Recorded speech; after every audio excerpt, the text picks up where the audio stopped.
Hello friends, आप सभी का स्वागत है हमारे यूट्यूब चैनल पे। आज हम बात करेंगे मिराई हिंदी टीजर रिव्यू के बारे में।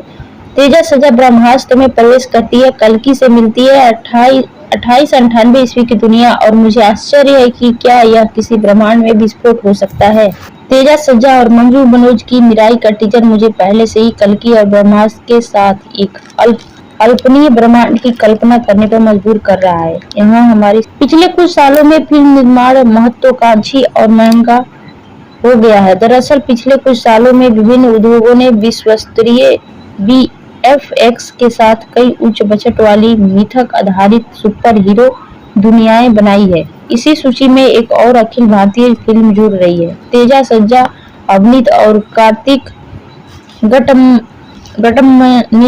घट्टमनेनी द्वारा निर्देशित मिराई सुपर हीरो फिल्म का टीजर रिलीज हो चुका है और शुरू से ही ऐसा लग रहा है कि कल्कि 2898 और ब्रह्मास्त्र के बीच शादी का रिश्ता बन गया है और कल्कि और ब्रह्मास्त्र की दुनिया की असली संतान का नेतृत्व तेजा सज्जा कर रहे हैं।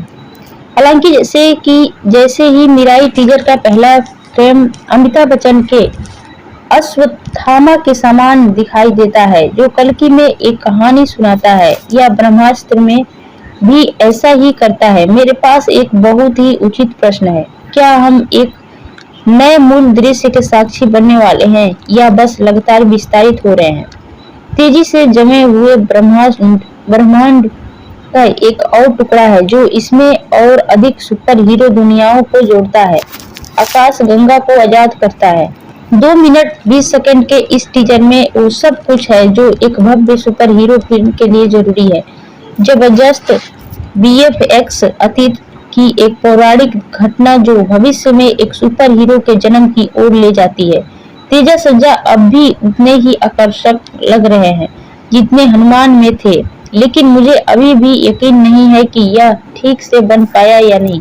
एक शॉट में तो श्रेया सरन दीपिका पादुकोण की कल्कि 2898 ईस्वी से काफी मिलती जुलती दिख रही है, न तो उनके रूप रंग में और न ही उनके परिधानों में, बल्कि उनके किरदार के साथ स्थान में। बहरहाल इस फिल्म का आकार निर्विवाद रूप से बहुत बड़ा है। मिराई में की गई मेहनत इसके टीजर में साफ दिखाई देती है और तमाम तुलनाओं के बावजूद मंजू मनोज, तेजा सजा और जगपति बाबू ने एक ऐसी कहानी में अपना प्रभाव डाला है जो भारत की जड़ों से ली गई एक और पौराणिक इतिहास मिलन वाली कहानी पर आधारित है। इस टीजर में भी बैकग्राउंड म्यूजिक काफी प्रभावशाली है, जो यह सुनिश्चित करता है कि फिल्म हर समय यादगार लगे। बस एक बात मुझे पक्की नहीं लग रही है कि क्या यह भारी डेजा यू फिल्म को पौराणिक कथाओं और सुपर हीरो कहानियों के बीच के रिश्ते को तोड़ने में मदद करेगा। उम्मीद है कि यह सिर्फ एक और दोहरा हुआ संस्करण बनकर न रह जाए, जिसमें चुने हुए व्यक्ति अपनी भविष्यवादी सुपर हीरो शक्तियों के साथ एक प्राचीन बुराई से लड़ रहा है, जैसा कि हमें बताया गया है।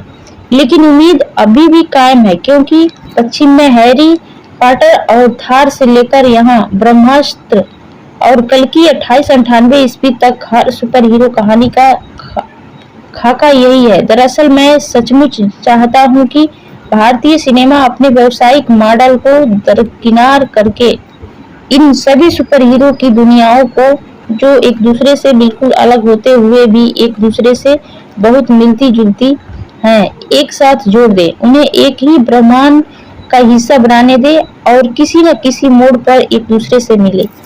ब्रह्मास्त्र के रणवीर कपूर का कल्कि 2898 ईस्वी के प्रभास और मिराई के मंजू मनोज और तेजा सजा से मिलना किसी काल्पनिक ब्रह्मांड में तलाशने के लिए यह कितनी बड़ी संभावना है, क्योंकि वास्तव में विभिन्न निर्माताओं और पैसा कमाने वाले मॉडलों के साथ यह कोई दूर का सपना भी नहीं है।